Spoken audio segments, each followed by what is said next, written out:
Hey buddies, welcome to AmassGames. My name is Simon. I'm at Castle Con. This is a prototype. This is Kutná Hora, the city of silver, based on the UNESCO World Heritage Site in 50 kilometers away from Prague in Czech Republic, whereby ultimately it was the second biggest silver mine in the world, and this is basically on that city. So we have an economic game. Hopefully everyone's still watching this at this point, because some people do not like economic games, but this is a Euro from CGE, and I'm with one of the designers here.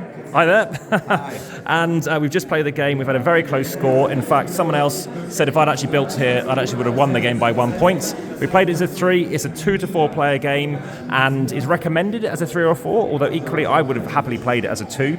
In this game, you are playing action selection, so you pick one of 6 of these actions. You can pick either side, so you pick up your cards and go, I want to play it as a build or income as an example.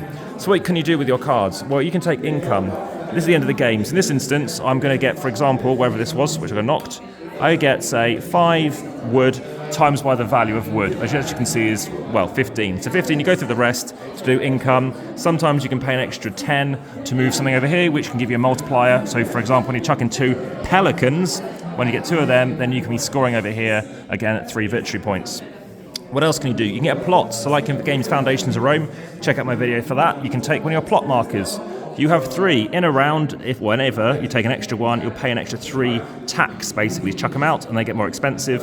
So I tend to just chuck out 1 at a time until I take other actions, such as the rights action. So in your turn, it's a 6-round game. You're only going to play out 2 cards. So you're going to play like get an income and, I don't know, get a rights card or tile. I'll explain that in a second. Next player, and by the way, everyone starts off with 40 money.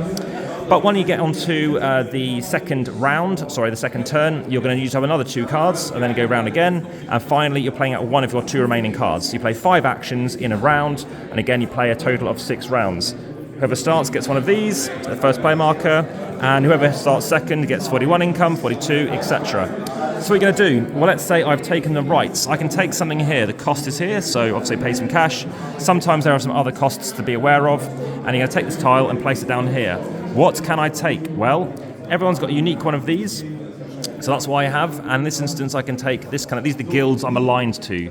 So as you can see, I'm aligned with butchery, so I could take this, and I can have that built out in a future turn. If I want to build it out, well, I'll be taking other actions. So again, it's come round from that first turn, and now I'm going to take another action, in which case would be to build. Well, that's a build action, so maybe on my future turn, I play that the first turn, it's back to my turn again, they've taken their actions, and now I do the build.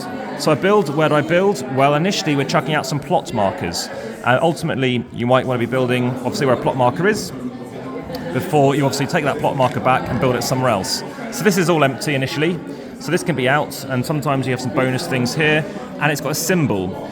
Symbols are important because amongst other things, you also get some extra bonuses. So I get to move up some track markers, good for income. Population increases, so this can affect prices as well. Obviously, things are worse the higher things get. So as you can see now, obviously, wood is going to cost more to get, etc. Unless, of course, you're doing income. So maybe you need to build something. I'll come back onto that. So that's how that works. Anyway, now you want to get some buildings, like maybe, like I'm in a castle now, as I said, a little castle. Why? Because it connects to these kind of buildings, and I'll score 1 point because it's next to that. But to get it built, obviously I need to pay its costs and stuff like that. But when you flip them over, so the cost is 10 times the cost of that wood, which is 3, so it's going to cost you 30. Flip it over, and as you can see, take one of your houses, chuck it out, shows you I claim it, and also I can unlock more stuff. Now, sometimes you want to unlock other things, so these ones are prestige, they all start for 0, move along, and for example, buying out new buildings doesn't cost any more than 1, sometimes it'll cost you nothing, and I haven't talked about jokers. So jokers can be any action, but you lose a prestige, but this stops you from losing prestige. I maxed mine out and getting more, you get 2 victory points, which goes on this Kramer track around the edge of the board. So we've already lapped the board once, well, most of us did. Aside from that, when you also have some stuff out, you might also want to take some other actions. So what else do we have? Well, as you can see, you can unlock more stuff. Sometimes we unlock sets. We have the Gimli one over here. You get 3 victory points for everyone there. In this case, obviously 2. So I've got 6 points. Now, mines. We are also in mines. Yes, it's a silver mine, so you can take a mine action. Now, depending on the tier we're at, in this case, we're on tier 3 in the final era, you take 3 of these tiles, you look at them, and you look through what we have. So sometimes they have victory points or a kind of a scoring marker. Sometimes they give you some items. But let's just say I take one of these. Why do I want to take one of these? Well, they're going to go out on the board, which I'll explain in a second. You're also going to take some of your dwarf miners, and you basically kind of like almost hire them. So you've recruited them, and you're going to pay 5 money. And then what happens is you can take one of them and it's going to go out. Why do you want to place them out? Because if you place them out, you count up how many have already been placed out for the end of the game. In this case, 1, 2, 3, 6, 7, 8. So 8, there's 8 here. So whoever has the most, so I'm claiming 1, 2, 3, 4. I've got the most here, I get 3 victory points. Otherwise somebody else will get them and I'd get second. So you score that for the 4 different rows. And also if you have one in each of the different columns as well, or rows or columns, you also can score victory points. So there's another way of scoring. That pretty much covers the game. Yes, everyone's the same phrase. Really impressed. It's lovely to hear.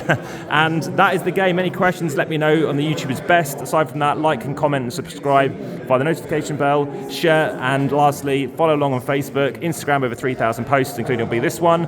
And obviously support the channel via Patreon. For now, back to the table.